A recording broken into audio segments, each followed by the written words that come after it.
As you can see from this video, prepare yourself for not only an X-rated but a pseudo-scientific display when you watch the YouTube videos of someone going by the moniker Cool Hard Logic, hereinafter referred to as CHL.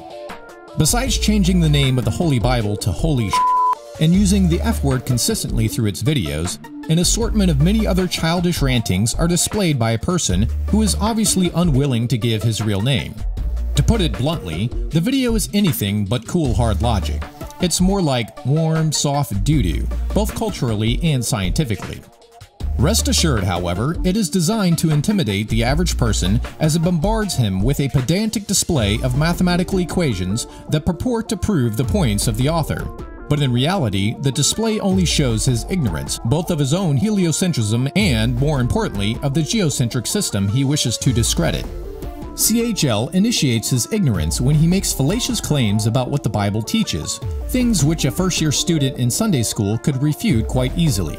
For example, CHL criticizes the Bible for saying that the earth has foundations, Job chapter 38 verse 4, but doesn't realize that the Bible is only affirming science's discovery that much of the inner earth is solid rock.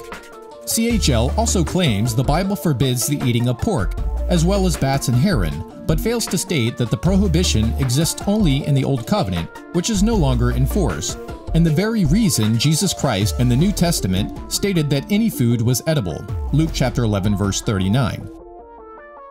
CHL claims the Bible contradicts itself by saying it says we can and can't eat cows, and uses the Bible's provision that you may eat any animal that divides the hoof and chews the cud.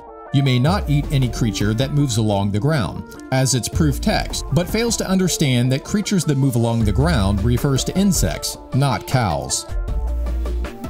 Besides creating countless strawmen to beat up in his series of 6 videos, CHL is typical of a bully who picks on weaker victims.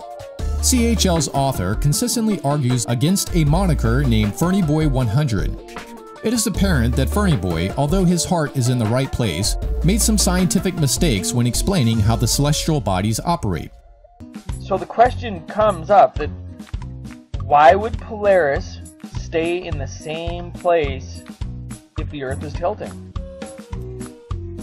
Polaris is way up in outer space, and the Earth is down here, and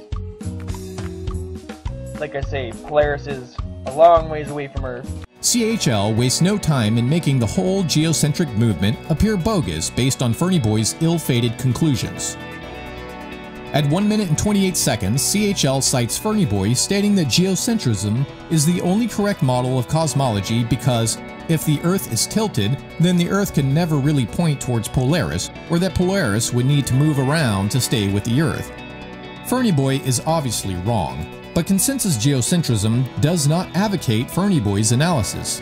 CHL doesn't bother to mention this important fact, but it would be very easy to find in reputable geocentric literature and videos.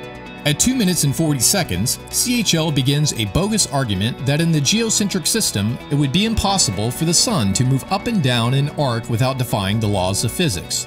What CHL doesn't understand is that the Sun and the geocentric system moves vertically in an arc because the universe itself is oscillating back and forth in a 74 million mile margin. Since the Sun is held in the gravitational field of the universe, the Sun will likewise oscillate within the same 74 million mile margin, which turns out to be a maximum angle of 23.5 degrees if measured from the center of the Earth to the center of the Sun. Hence, because the universe is spherical and oscillates accordingly, the Sun will move vertically, in an arc, obeying all the present laws of physics. CHL itself admits to a similar configuration as it demonstrates that as the elliptic plane moves up and down through the year, the Sun moves in an arc, not straight up and down. This can be seen in CHL's video number 2 at the 4 minute and 24 second mark. At 3 minutes and 50 seconds, CHL argues that geocentrism is wrong because the distance between the Earth and the Sun varies. This shows that CHL is either ignorant of or purposely ignores the fact that almost all geocentric systems incorporate varying distance between the Sun and the Earth, using either the same elliptical orbit for the Sun as the heliocentric system uses for the Earth, or giving the Sun varying speeds in its orbit. At 4 minutes and 31 seconds, CHL says the geocentric position has no laws, no math, no physics. Obviously, CHL has not read most of the treatises on geocentrism produced by qualified scientists, and CHL does not understand the logical conclusions of either Newtonian, Machian, or Einsteinian physics, since each of them makes the geocentric universe viable. At 7 minutes and 53 seconds, CHL notes that Fernie Boy is using a Ptolemaic model of geocentrism.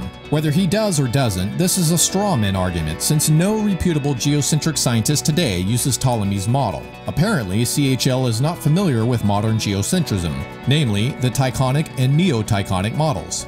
Unfortunately, CHL wastes our time going on its witch hunt until 9 minutes and 45 seconds of his first video. At 9 minutes and 48 seconds, CHL claims that Mars's retrograde proves heliocentrism.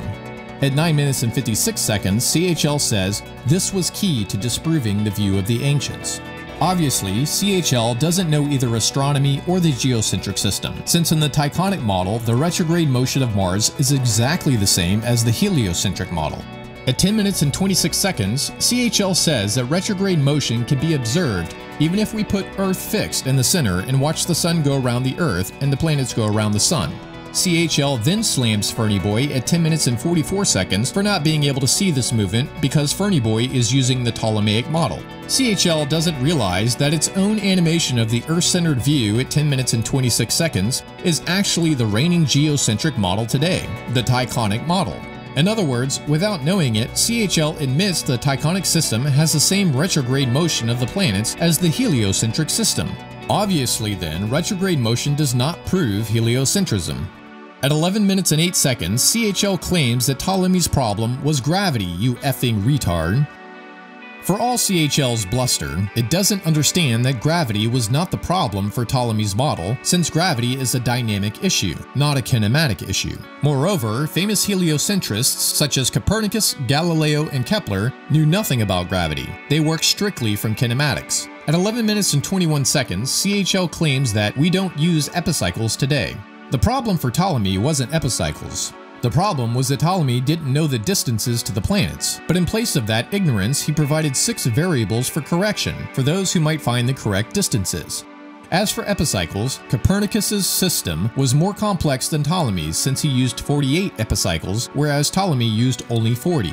The truth is, we still use epicycles today, but they are called by different names, such as Fourier analysis.